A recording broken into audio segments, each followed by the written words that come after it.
It was 6:02 a.m. when the sound of metal smashing against plastic jolted me awake. I ran outside barefoot, still in my sleep shirt, to find Karen from the HOA swinging a claw hammer like she was auditioning for a demolition derby. The target of her early morning rampage? My pool filter system. She wasn't just hitting it, she was pulverizing it. Bits of casing and PVC pipe flew in all directions, water began gushing out in confused bursts, and her face twisted in some mix of rage and satisfaction. "It's illegal. It's ugly. And it's not on the approved HOA plan," she shrieked like a kettle boiling over. I didn't know whether to call the police or animal control, and all I could think was, she has no idea what she's just done. That filter didn't just clean my pool. It was cooling the underground server hub that managed our entire community's smart systems. By the time she finished her tantrum, she hadn't just broken a filter, she had set fire to the digital heartbeat of the neighborhood. I stood there, stunned, watching as Karen gave one final blow to the metal housing before tossing the hammer onto my grass like it had offended her personally. I said nothing for a solid 10 seconds, mostly because my brain was still catching up with what my eyes had just witnessed. She dusted off her hands like she'd done the world a favor, turned toward me, and with absolute smugness said, "Next time, don't think you're above the rules, mister." Then she strutted back toward her golf cart, parked illegally on the street, which I now realize was her mobile base of operations for HOA tyranny.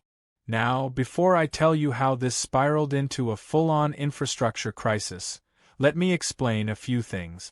I'm not just some guy with a pool filter and a decent lawn. I'm a systems engineer who helped install the smart grid backbone for this neighborhood 5 years ago when the developers cut a deal with my old company. To save money, the HOA opted to build a local server hub to manage the thermostats, security systems, irrigation, and even gate controls. All controlled wirelessly and cooled through a semi-covert environmental system that, guess what, ran through my filter system. They gave me a modest contract, temporary maintenance duties, and then, as HOA regimes changed, conveniently forgot about the arrangement. But the cooling system stayed because without it, the server hub would overheat and fail in a matter of hours. And Karen? She had no idea she'd just delivered a hammer blow to the neighborhood's central nervous system. While she drove off, probably to harass someone about their mailbox font, I ran back inside and opened the basement hatch that led down to the conduit chamber. My worst fear was already taking shape. The server temperature had jumped 30 degrees in less than 15 minutes. The air circulation fans were struggling to compensate. A red light blinked slowly on the rack's diagnostic panel. At this rate, systems would start failing within the hour. I called the backup number from the old contract, a maintenance line, but it had been disconnected. Of course, no one wanted to take responsibility for a cooling system they pretended didn't exist. I knew what would come next. The smart sprinklers would misfire, soaking lawns and possibly shorting out their own circuit. Smart thermostats would lock up, triggering alerts across the neighborhood. The main gate could randomly lock residents out. And with no one at HOA headquarters who understood how this system even worked anymore, they'd be calling me for help soon enough. But not before chaos hit the fan. By 7:10 a.m., I got the first text. It was from my neighbor across the street, Dan, who works nights and sleeps during the day. His message just said, "Bro, my smart blinds won't close and my bedroom's turning into a solar oven. You messin' with the grid again?" I didn't even reply. I was too busy trying to rig a temporary coolant bypass with a backup fan I had in storage. 10 minutes later, the neighborhood group chat lit up like a Christmas tree. Thermostats gone rogue. Garage doors stuck open. Sprinklers soaking kids on the way to school. Even the decorative fountain near the HOA clubhouse started shooting water in unpredictable arcs like it was having a nervous breakdown. By 8 a.m., Karen was back. This time she didn't look smug. She looked sweaty. The moment she stepped out of her cart, she was ambushed by angry residents demanding answers. Someone's toddler got locked in a smart nursery with the alarm blaring. Another neighbor's Tesla charging station refused to unlock. And right in the middle of the shouting match, someone pointed at me and said, "He knows the system. He built it." Suddenly, Karen spun toward me like a malfunctioning Roomba. "You did this," she yelled. "You sabotaged the system as revenge for your illegal pool equipment." I laughed. Not out of humor, but because it was just so delusional. I gestured toward the broken remains of the filter that still sat in a pile by my pool. "Lady, you smashed the only thing keeping your precious HOA servers from melting. You didn't just violate property rights, you caused what's basically a community-wide tech collapse." She blinked, clearly not computing the gravity of the situation. "What servers?" she asked. I realized then she really didn't know. She thought the filter was just some aesthetic offense against her landscaping ideals. So I walked her over to the access panel behind the pool shed, punched in the code, and opened it for her. The wave of hot air that hit her face made her flinch. Inside, dozens of cables blinked angrily as the temperature pushed toward critical. I showed her the labeled diagram still posted on the wall: cooling duct A1 from pool intake, coolant return valve, secondary turbine fan, all connected to the neighborhood server rack. "You're looking at the central processor that runs about 60% of this community's smart systems," I told her. "And it's currently frying because you didn't like the way something looked." To my surprise, she didn't yell. She didn't cry. She just stared. For the first time since I met her, Karen was speechless, but only for about 5 seconds. Then, true to form, she tried to shift the blame. "Well, it should have been labeled. That's a safety issue. And you didn't have permission. And you didn't file a pool filter appearance approval form." I was done playing nice. "You think a cosmetic form from your little binder outweighs the fact you just destroyed $80,000 worth of tech infrastructure? And risked community security? You're about to be in more than a little HOA trouble. This is now a city-level violation, and possibly a state-level cyber infrastructure one." That's when she did something wildly unexpected. She tried to run. Not away, no. Just back into her golf cart like she could zip away from responsibility. But the cart didn't start. Because the gate and smart systems? They were fried. She sat there, furiously tapping the touchscreen console, which refused to respond. And that's when it happened. Her own HOA-issued golf cart locked up, the alarm triggered, and her HOA radio buzzed to life with panicked voices. "Server failure, code mismatch. Backup failing, need immediate tech." And then someone from behind me muttered, "Should have left the filter alone, Karen." I didn't say another word. I just turned around, walked back into my house, and started typing a very formal report, with timestamps, photos, and diagnostic logs. Because this wasn't just petty HOA nonsense anymore. This was the beginning of something much, much bigger. Karen's meltdown had gone from cartoonishly annoying to dangerously destructive in just under an hour, and the aftermath was exactly what you'd expect when someone with a superiority complex and zero technical knowledge takes a hammer to a system they don't understand. But what stunned me more than her tantrum was the HOA's official response, or rather, their pathetic attempt to sweep the entire thing under the rug. That same afternoon, I received an email from the HOA's generic info address. No greeting, no explanation, just a vague, 2-line statement saying that unapproved pool modifications had caused a minor community outage, and the issue was now resolved internally. I stared at the screen, actually laughing out loud. The server hub was on the verge of overheating, multiple homes had system-wide glitches, and their solution was to pretend it never happened. Typical HOA logic: deny, deflect, disappear. But I wasn't the only one who saw through the facade. By the next morning, the neighborhood was in an uproar. Dozens of residents started flooding the HOA office with complaints. The main gate had locked up again during school drop-offs, which meant traffic had backed up all the way to the secondary entrance. A diabetic neighbor's smart fridge glitched and shut off unexpectedly, nearly spoiling her insulin. A local business owner who worked from home had his internet router overheat and fry, because, surprise, it was also tied to the community's power regulation system. The HOA board had spent so long pretending they were in control, they forgot what real control looked like. I had been holding it together with a patchwork of updates and temporary cooling methods, but with Karen's damage and no authorization to touch anything officially, I was already out of options. Things were going to get worse before they got better. Of course, Karen wasn't lying low. No, she was doubling down. She started parading around the neighborhood, as if she had heroically defended us all from some evil underground techno-conspiracy. She passed out printed flyers, actual printed flyers, calling my equipment unauthorized surveillance tools, and insisting I had illegally modified HOA property. One flyer even had a poorly photoshopped image of my pool filter with red arrows pointing at it and the words NSA-like device? Scribbled in Comic Sans.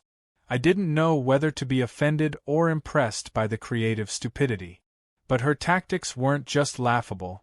They were working on a few gullible residents who didn't understand how integrated the tech was. A couple even stopped me while I was walking my dog to ask if I was still running secret wires underground. The irony was painful.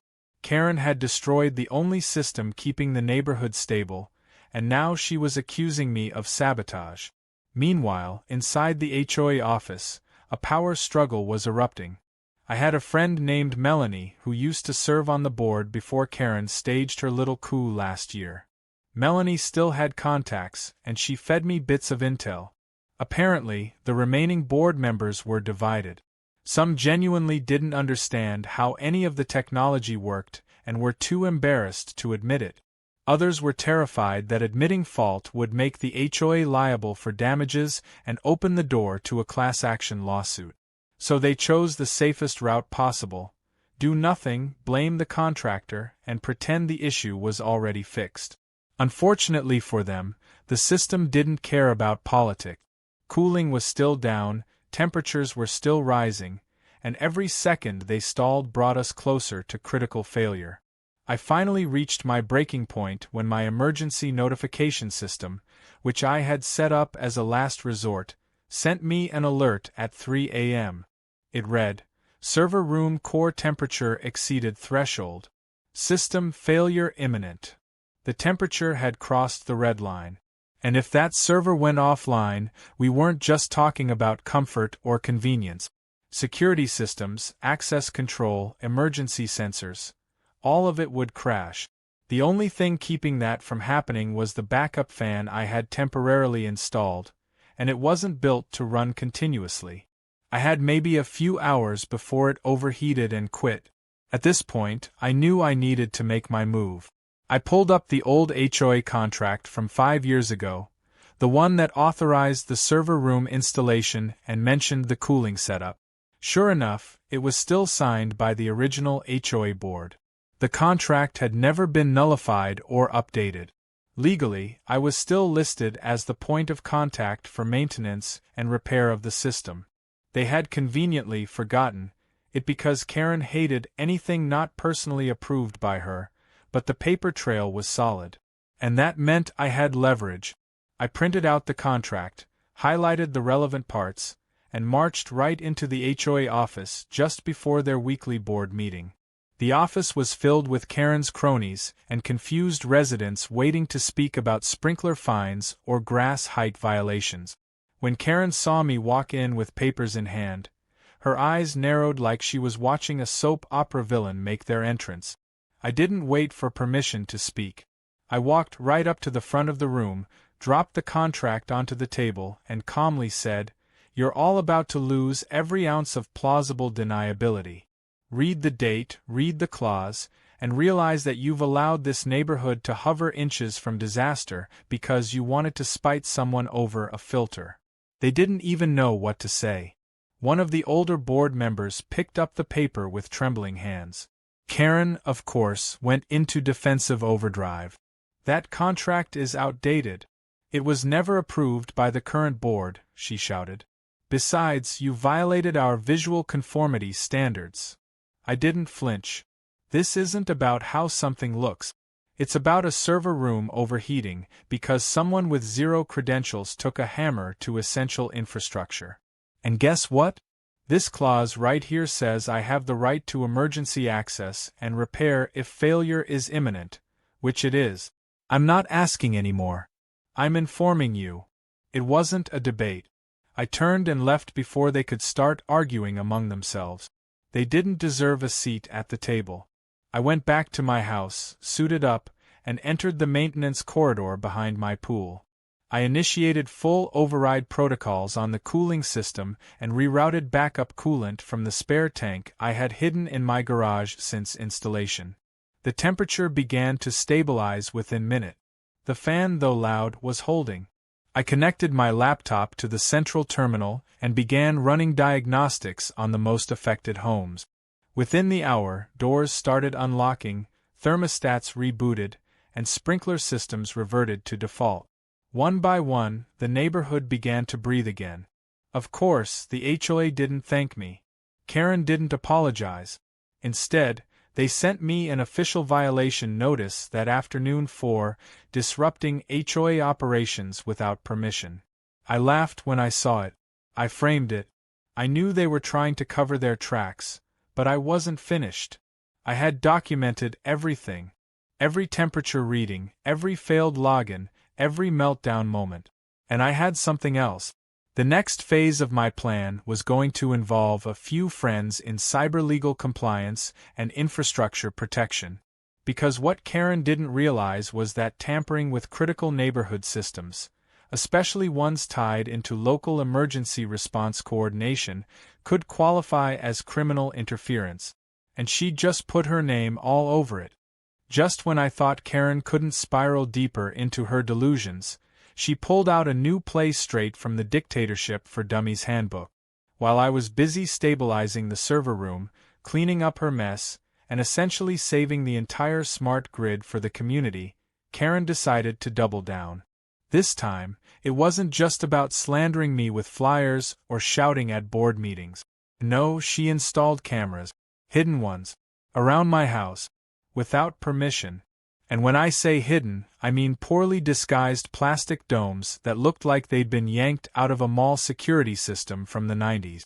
There were 3 on streetlight poles near my yard, one mounted in a bush across the street, and the boldest one, mounted under the HOA community sign, angled directly at my driveway.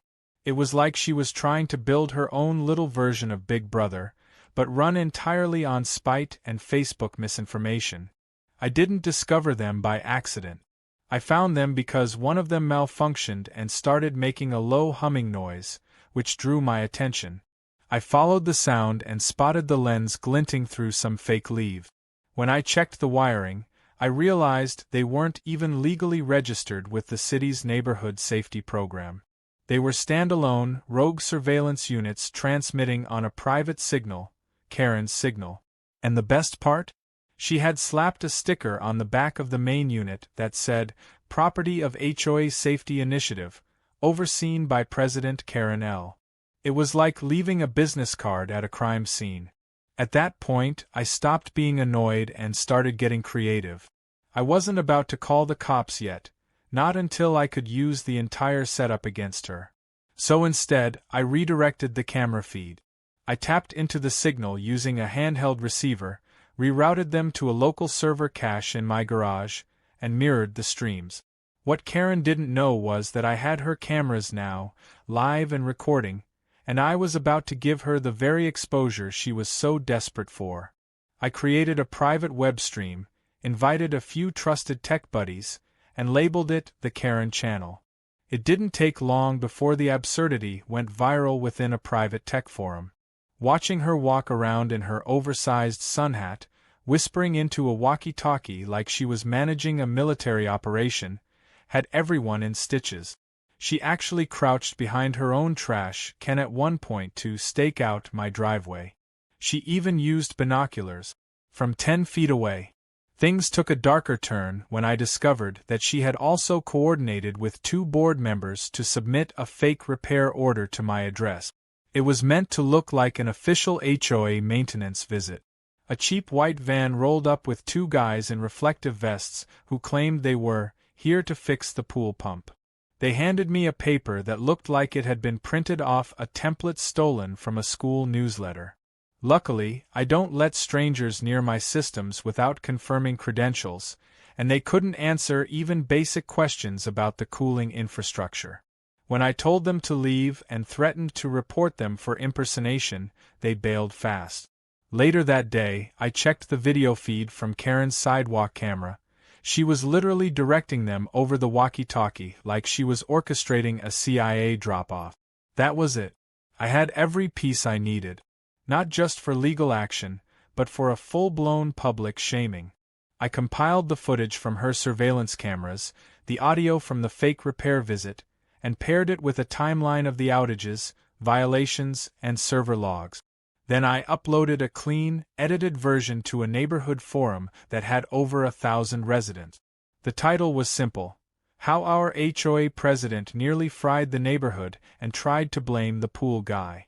Within 2 hours, the post exploded. Comments ranged from, "Is this real?" to "Wait, I thought the gate glitch was just a glitch. Karen caused that?" By the end of the day, even people who had never cared about HOA politics were calling for her resignation. But here's where it gets even more wild. One of the people watching the Karen channel stream was a cybersecurity analyst I used to work with. She texted me and said, "You might want to check this with the feds. This isn't just HOA nonsense anymore." She pointed out that since my system was part of a locally managed grid, and it supported emergency alert systems and regulated utilities, tampering with it might trigger a violation under the Critical Infrastructure Protection Act. That meant Karen might have crossed into federal-level interference territory. I wasn't even sure whether to laugh or brace for impact.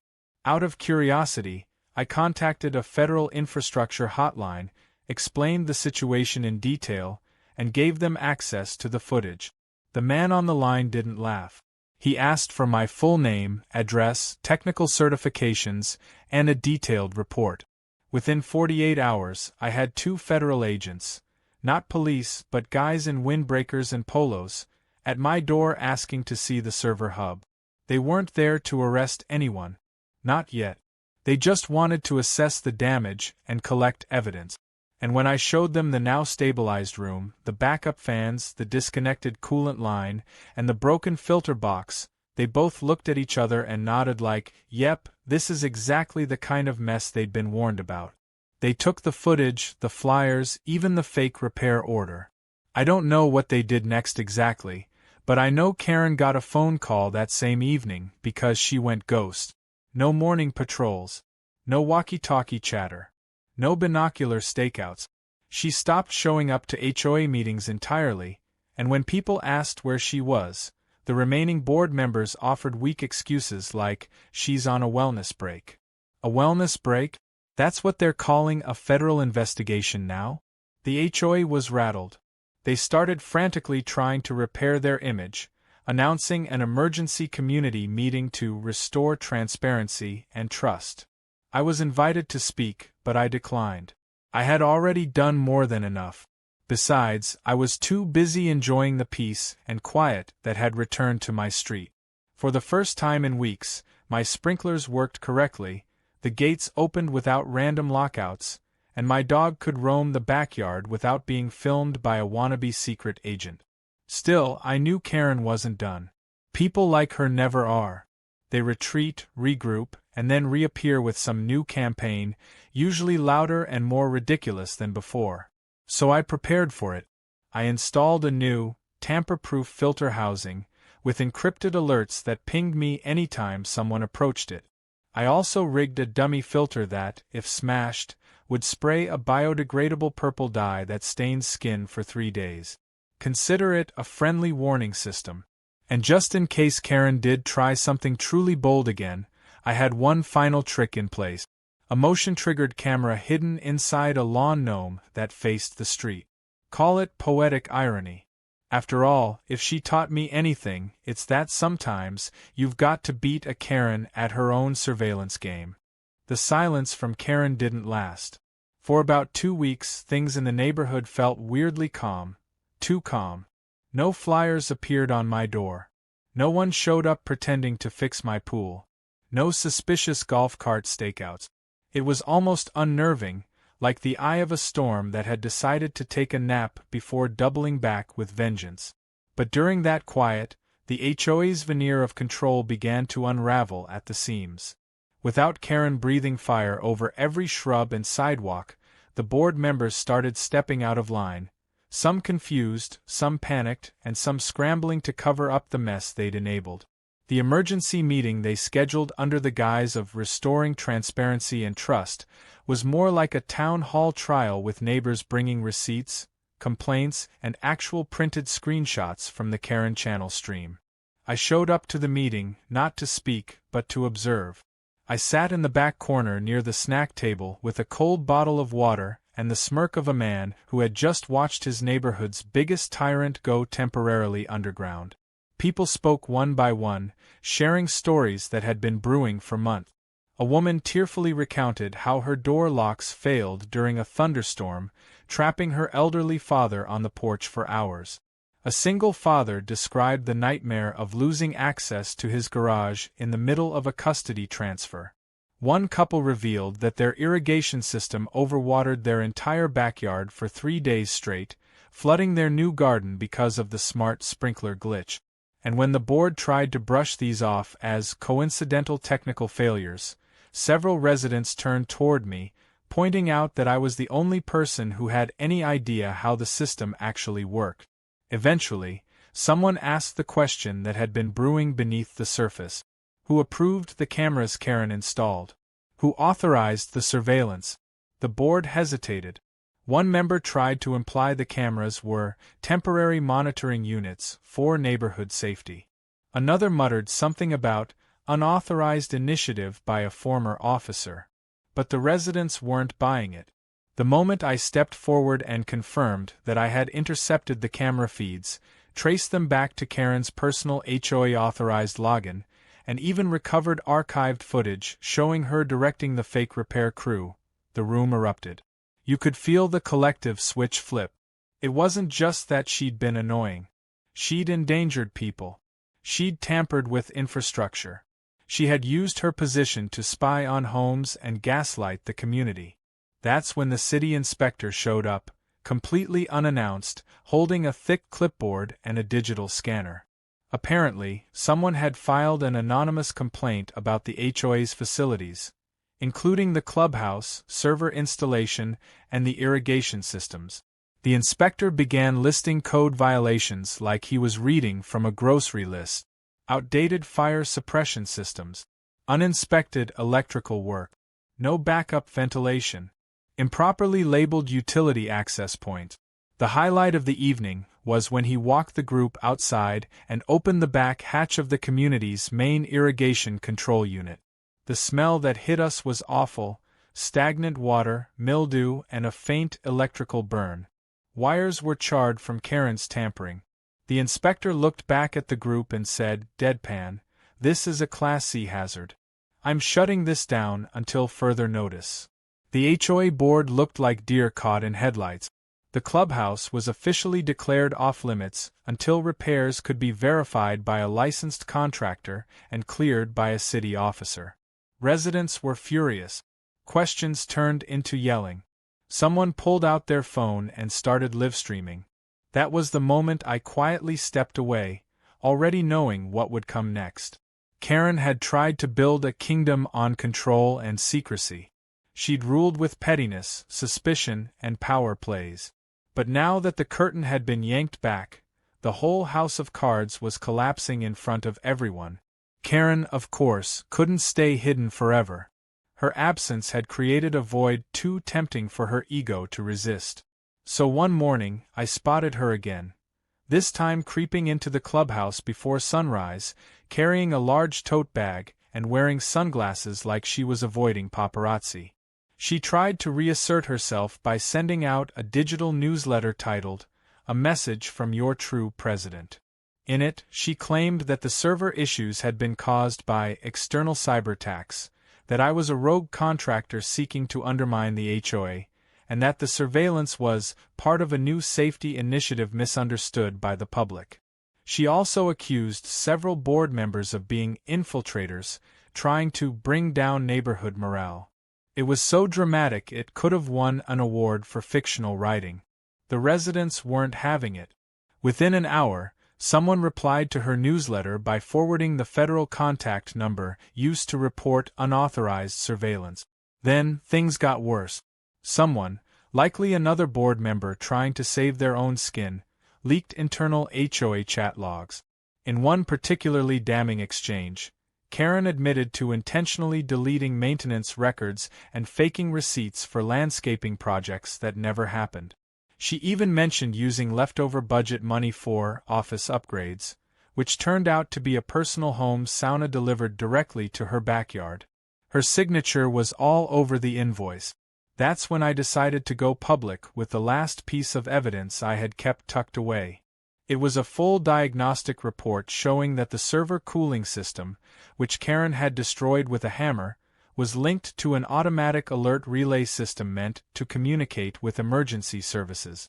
In other words, when she broke the filter, she unknowingly disabled the very system that would notify the fire department, police, or paramedics in the event of a coordinated failure. That fact didn't just make her look negligent, it made her a liability. Within hours of sharing that report, the city got involved again. They filed an injunction freezing the HOA's discretionary spending until an audit could be completed. Karen's personal accounts were requested for investigation under misuse of community fund. And then came the moment everyone had been waiting for.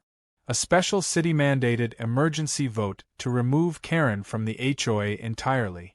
The event took place outdoors on the community green space because the clubhouse was still locked down. Over 300 residents showed up. They brought folding chairs, lawn blankets, and in one case, a popcorn machine. I didn't even campaign. I didn't say a word. But when Karen was finally allowed to speak, she began with, "You people have no idea what it's like trying to maintain order in a neighborhood full of amateurs," and that was all it took. Boos rang out. A toddler yelled boring. Her microphone was cut halfway through her second rant about surveillance drones, and the vote was taken right then and there. 92% voted to remove her. The rest abstained. Not a single person voted to keep her in power. When the results were announced, Karen didn't protest. She just stood there with her tote bag clutched to her chest, face frozen, then turned and walked away without saying a word. As she crossed the lawn, the automatic sprinkler system fired up in the distance, on time, regulated, and newly repaired by me. A gentle stream arched through the air and nailed her square in the back. She shrieked and ran, slipping slightly in the wet grass, while the crowd tried not to burst out laughing. Later that evening, the lights at the clubhouse blinked back on. For the first time in weeks, everything functioned exactly as it should. The gates opened smoothly. The smart thermostats synced. The lights glowed warm and steady. And in that moment, the community breathed a collective sigh of relief. But I wasn't done yet. The audit was coming. The legal filings were just beginning. And Karen, who once thought herself invincible with her hammer and her HOA title, was about to face a reckoning she never saw coming. In the aftermath of Karen's public collapse, the neighborhood began a slow but visible transformation. Gone were the days of arbitrary citations for mailbox paint and blade length on lawns. Residents no longer feared weekly patrols or early morning knocks about imaginary infractions. The community was recovering from what felt like a long bout of paranoia, and people were beginning to reconnect. Neighbors hosted impromptu barbecues. Kids biked freely without being photographed by rogue cameras. But beneath the surface, the final phase of this war was quietly unfolding. Because Karen's departure wasn't the end, it was just the start of the fallout. The HOA, stripped of its queen bee, was left scrambling to regroup. Their bank accounts were frozen pending audit, and emails from city compliance flooded their inboxes daily. I kept receiving quiet texts from former board members asking if I could help explain what the server actually did, how to operate it, or how to avoid further embarrassment in front of inspectors. I answered politely, but I didn't lift a finger to repair anything further. Not yet. Because what most of them didn't realize was that during the chaos, I had uncovered something else. Something deeper. While repairing the primary coolant system weeks earlier, I had reviewed the old access logs from the server. I wasn't just looking for temperature anomalies or login failures. I was curious to see how far Karen's tampering really went. What I found surprised even me. Over the last 18 months, there were dozens of logins from unauthorized devices. Not just for viewing status, but active changes. Bandwidth allocations rerouted. Maintenance tasks skipped or overridden. Even a few instances of redirected billing for HOA services that somehow funneled data usage spikes toward specific homeowners, those who had challenged Karen at meetings. It wasn't just control she wanted. It was quiet revenge. And she'd used the server system like a weapon. What she never realized was that the system tracked everything. Every IP, every override, and every one of those was tied to her account. Armed with that data, I had a choice. Turn it over to the city investigators, or wait. I waited, because I had one last card to play, and it had everything to do with the land itself. Years ago, when I agreed to house the server's coolant hub beneath my property, there had been a stipulation. The HOA would receive discounted smart grid service in exchange for shared use of my land for underground installation. But the easement agreement had a time limit, 5 years. And it had expired 3 months before Karen's hammer ever struck my filter. No one had renewed it. Not legally. Which meant the HOA had been operating their infrastructure on private property without permission. In any other context, this might be overlooked or negotiated quietly. But with the community's trust shattered, this detail gave me something powerful. I could evict the server system. I could shut it down entirely. Or I could charge them retroactively. I scheduled a formal meeting with the newly restructured board. Most of them were still trying to figure out how to use Google Doc. I handed over a copy of the original easement agreement, the expiration notice, and a formal invoice for continued usage of the space beneath my home. The amount was significant, equivalent to a year's worth of full community tech maintenance at standard rates. They paled as they read the document. One of them, a nervous retiree who had only joined the board because he liked gardening, looked up and said, "But we thought the system was just part of the property." I nodded and responded calmly, "That's what happens when you let someone with a hammer and a personal vendetta make decisions on behalf of 300 homes." At first, they pushed back. They asked for leniency.